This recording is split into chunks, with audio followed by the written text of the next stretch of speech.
السلام علیکم، Sterling radio میں خوش آمدید۔ یہ ہماری ایک نئی سیریز ہے سٹرلنگ ریڈیو بکس کے نام سے۔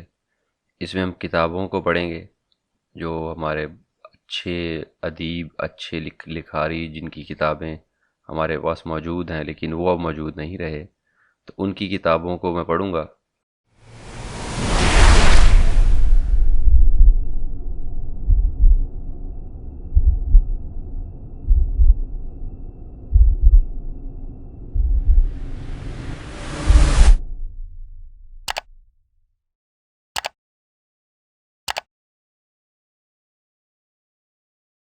اشفاق احمد صاحب کی کتاب زاویہ، قسط نمبر 3، ناشکرا انسان۔ تھوڑے عرصے بعد کیا ہوا، صبح اٹھا چارہ ڈالنے کے لیے تو وہاں دیکھا کہ استبل میں گھوڑا نہیں تھا، استبل خالی تھا۔ گاؤں کے لوگ آئے روتے پیٹتے، کہنے لگے ہمارے گاؤں کا حسن تباہ ہو گیا۔ تجھے کہا تھا نا کہ بادشاہ وقت کے ساتھ زور آزمائی نہیں کرتے، تیرا گھوڑا تیرے پاس نہیں رہا، تیرے ساتھ بڑا ظلم ہوا، تو تباہ ہو گیا، برباد ہو گیا۔ اس نے کہا میں کہاں سے برباد ہو گیا، ایک گھوڑا تھا، چھوٹی سی چیز تھی، میری زندگی تو بہت بڑی ہے۔ اس کا ایک حصہ تھا، حصے کے اوپر میری ساری زندگی کو کیوں پھیلا کر کہہ رہے ہو کہ چونکہ تمہارا گھوڑا چلا گیا ہے اس لیے تم برباد ہو گئے، معمولی سی بات ہے۔ انہوں نے کہا نہیں، تو بے وقوف آدمی ہے، تجھے اللہ نے عقل ہی نہیں دی۔ وہ پھر واپس چلے گئے۔ کوئی 1 مہینہ 11 دن کے بعد اس کا گھوڑا ہنہناتا ہوا واپس آیا۔ اس کے ساتھ 11 نئے جنگلی گھوڑے تھے۔ وہ کہیں بھاگ گیا تھا جنگل میں، اور جنگل میں جا کر انہیں سیٹ کرتا رہا، اور سارے اس کے عشق میں مبتلا ہو گئے۔ تو 11 گھوڑے نئے اعلیٰ درجے کے ساتھ لے کر آ گیا۔ جب اس نے دیکھا تو بڑا خوش ہوا۔ انہوں نے رسے ڈال کر سب کو وہاں کھڑے کر دیا۔ گاؤں کے لوگ آئے، انہوں نے کہا تو بڑا خوش نصیب ہے، تیرا گھوڑا کھو گیا تھا، دیکھ تجھے کمال کی چیز لا کر دی۔ اس نے کہا میری کہاں خوش نصیبی ہے، گھوڑا تھا، چلا گیا تھا، واپس آ گیا، تو میری ساری زندگی کچھ اور ہے، اور تم ایک واقعہ کو پکڑ لیتے ہو۔ تم اتنے نالائق لوگ سمجھتے ہی نہیں، تم آ کر کہتے ہو کیا خوش نصیبی ہے۔ جو گھوڑے جنگل سے آئے تھے وہ جنگلی گھوڑے تھے، اب ان کو سدانا بڑا مشکل کام تھا۔ تو اس آدمی کا ایک اکلوتا بیٹا تھا، بہت پیارا، جی جان سے عزیز تھا۔ ایک باپ تھا، ایک بیٹا تھا۔ اس نے کہا باپ یہ جنگلی گھوڑے ہیں، میں ان کو سداؤں گا، بریک ان کروں گا ان ہارسز کو۔ چنانچہ اس نے ایک کو رسہ پھٹک کر پکڑا، پکڑ کر اس کے منہ میں لگام دے کر اس کے اوپر چڑھا، چڑھ کر سب سے صحت مند جنگلی منہ زور گھوڑے کو سدانے کی کوشش کی۔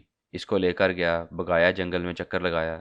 دوسرے دن پھر جب اس پر چڑھا تو گھوڑے سے گر گیا اور اس کی ران کی ہڈی ٹوٹ گئی اور زمین پر تڑپنے لگا۔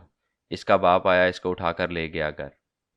گاؤں کے لوگ روتے پیٹتے آئے، تیری بدقسمتی ہے، تیرا ایک ہی بیٹا تھا، تو مارا گیا، تباہ ہو گیا، برباد ہو گیا، ہم تو رونے سیاپا کرنے آئے ہیں۔ اتنا جوان سال بیٹا، اس کی ران کی ہڈی ٹوٹ گئی، اب یہ تیرے کسی کام کا نہیں رہا۔ اس نے کہا بھائی اس میں میری بدقسمتی کدھر سے آئی، یہ میری زندگی کا ایک حصہ ہے، ایک بیٹا ہے، بیٹے کی ران ٹوٹ گئی ہے، مشکل آئی ہے تو ٹھیک ہے، تم مجھے سارے کے سارے کیوں کہہ دیتے ہو کہ تو مارا گیا، تو برباد ہو گیا، تیرے گھر میں تو بد نصیبی آ گئی ہے۔ تاؤ ایک مذہب ہے، اس کے پیروکار بڑے وحدانیت کے قائل ہیں، وننس کے ماننے والے۔ تو یہ جو ٹوٹے آتے ہیں ان کو نہیں مانتے، پوری زندگی کو مانتے ہیں۔ اب وہ بدنصیب باپ اور بدنصیب بیٹا اور ان کے 12 گھوڑے رہ گئے۔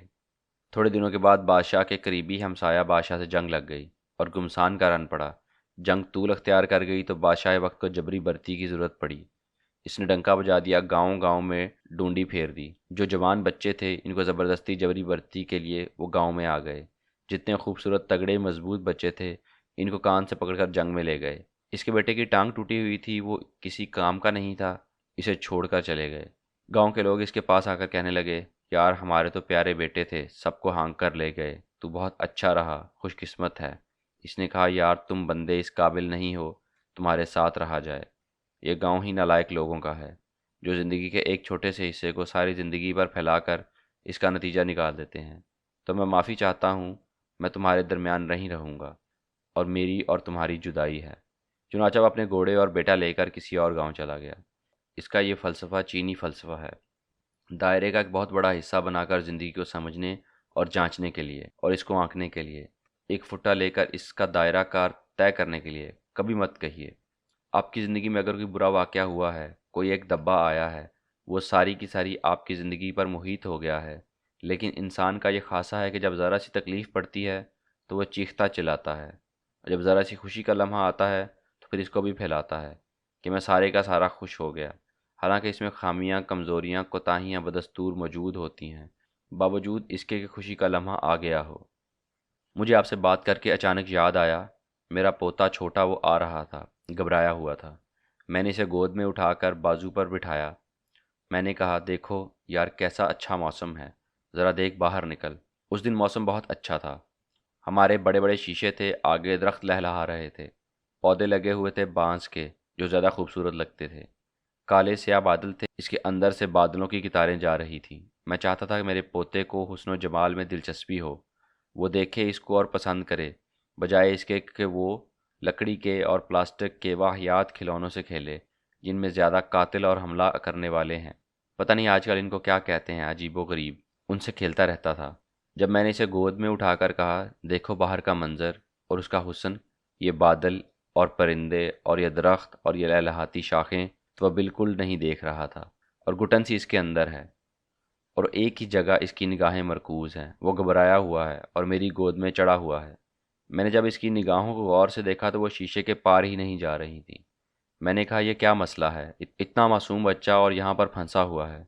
تو خواتین و حضرات، میں نے یہ دیکھا کہ وہ جو بڑا سا شیشہ جس میں سے میں اسے جمال اور خوبصورتی سے متعارف کروا رہا تھا، اس شیشے کے ساتھ ایک مری ہوئی مکھی چپکی ہوئی تھی، مر گئی ہوگی کب کی، جیسے ہم کہتے ہیں چھی چھی لگی ہوئی تھی۔ اس نے سب کچھ چھوڑ کر، ساری کائنات چھوڑ کر، سارا حسن و جمال چھوڑ کر اپنی نگاہیں اس چھیچی پر مرکوز کی تھیں، اور منہ بسور کر بیٹھا ہوا تھا کہ یہ دنیا جو ہے ساری کی ساری چھیچی ہے اور مری ہوئی مکھی ہے اور نالائق چیز ہے، اور میں ان ساری چیزوں سے لطف اندوز نہیں ہو سکتا جن سے میرا دادا کرنا چاہتا ہے۔ تو جب مشکلات اور مصیبتیں آتی ہیں تو اگر آپ ان کو غور سے دیکھیں تو ان کا ایک حصہ، بالکل چھوٹا سا فریکشن، آپ کی زندگی پر اثر انداز ہوتا ہے، لیکن ہم نے وہ دبا پھیلا کر اتنا وسیع تر کر لیا ہوتا ہے کہ وہ پھر وہ ہمارے اختیار میں نہیں رہتا، اور وہ پھر پھیلا ہوا دبا ہمارا حکمران بن جاتا ہے، اور جہاں جہاں چاہتا ہے ہم کو اٹھائے پھرتا ہے۔ جیسا کہ میں نے پچھلی مرتبہ کہا کہ اگر اللہ کی ذات اور اس کے افعال کو جاننے کی آرزو ہے تو پھر اس کے احکام کے اندر داخل ہونا پڑے گا، اس کی فریکوینسی کو حاصل کرنا پڑے گا، جس فریکوینسی کو پکڑ کر اچھی طرح سے اختیار کر کے ہم ان افعال کو سمجھ سکتے ہیں۔ اللہ آپ کو آسانیاں عطا فرمائے اور آسانیاں تقسیم کرنے کا شرف عطا فرمائے۔ اللہ حافظ۔